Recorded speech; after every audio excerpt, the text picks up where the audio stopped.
మెడ్ప్లస్ లో అదే మెడిసిన్ అదే క్వాలిటీ, మార్కెటింగ్, డిస్ట్రిబ్యూషన్, ఇంకోటి అంటూ వీళ్ళకి అదనపు ఛార్జీలు ఉండవు. అందువల్లే 50 to 80% డిస్కౌంట్ లో మనకు అందిస్తున్నారు.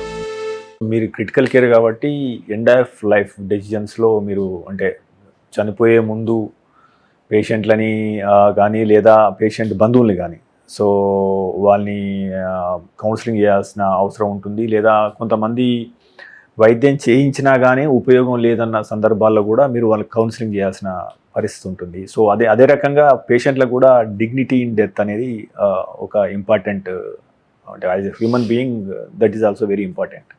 సో మీరు ఎట్లా డీల్ చేస్తారు, సో పేషెంట్స్తో ఎట్లా మాట్లాడతారు? ఈ సందర్భంగా I will tell one example అండి. Natural death is a normal process.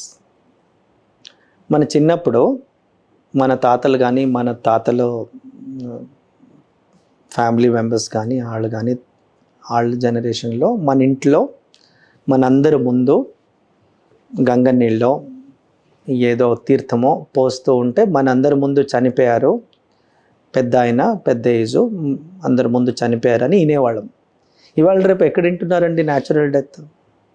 All deaths are happening in ICU, which is unfortunately is a situation right now.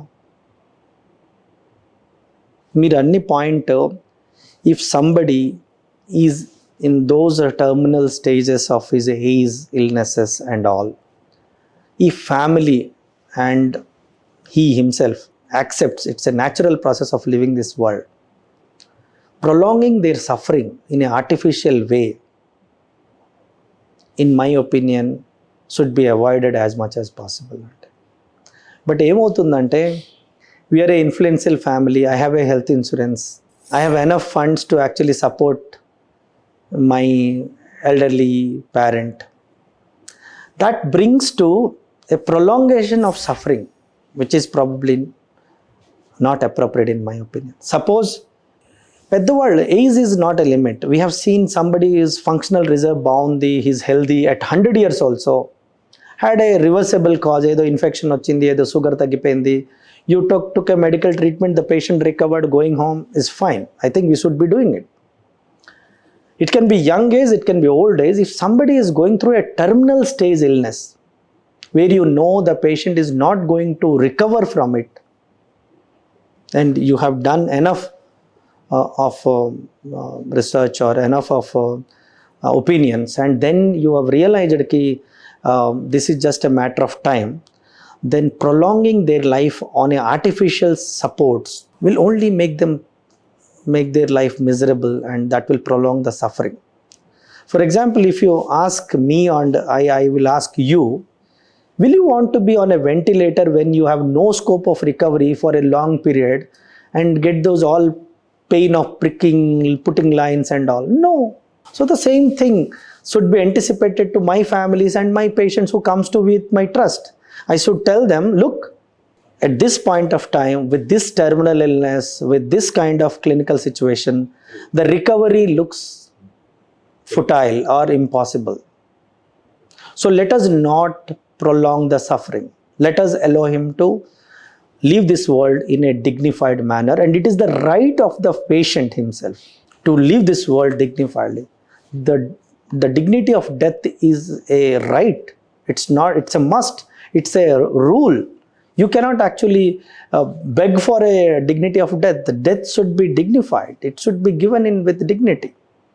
So I think as a country, as a nation, as a healthcare professionals, as a healthcare providers, we all should be working towards it so that our death will be done under more dignified way, not allowing us to prolong our suffering on a ICU beds. We want to live this world among our family with those last few moments, not on machines, not with the pain. Scope అవకాశం లేనప్పుడు ఇంకో 3-4 రోజులు ఆయన మిషన్ల మీద బతకగలుగుతాను అనుకున్నప్పుడు, so ఆయనని తీసుకెళ్ళి ఆయన ఉన్న ఇంట్లో పెట్టి అందరు బంధువుల మధ్య ఆ చివరి 2 రోజులు 3 రోజులు ఉంచింది ఉత్తమం అంటారు. సో మీరు అడుగుతారు అనుకోండి, can A family give this kind of consent? చాలామంది మెయిన్ ఏమవుతుందంటే ఇప్పుడు మా పేరెంట్స్ గురించో లేదంటే ఇంకెవరి పేరెంట్స్ గురించో వాళ్ళ అబ్బాయికో వాళ్ళ అమ్మాయికో అడిగితే they will have that guilt feel that am I not doing the right thing? So with this program, I request all the family members to ask those questions and discuss. You discuss with the family, am I doing the right thing or not? So ఆ inhibition guilt ఉంటుంది, నేను ఇంకా మా parents గురించో మా family member గురించి ఏం చేయట్లేదా అని. కానీ ఆ గిల్ట్తో పాటు మనం వాళ్ళ సఫరింగ్ పెంచుతున్నామా అని క్వశ్చన్ కూడా అడగాలి. So what we do when a family comes to us for that option, saying ki we don't want to prolong this suffering or the prolong this kind of medical care, and the doctors align with them, we term it as a comfort care.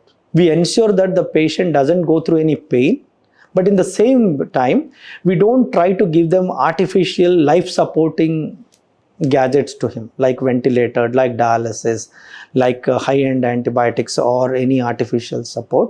Sometimes they may request for feeds, we give them, but pain-free. Suppose a situation comes to you or me, we want to leave this world without pain and suffering. The same thing should be given. So this is the basic question, and if I tell my student or tell my own colleague, how can I deliver the best quality care with empathy and with complete dignity, is just ask a question to yourself: what you would have been done if your family member is in that bed?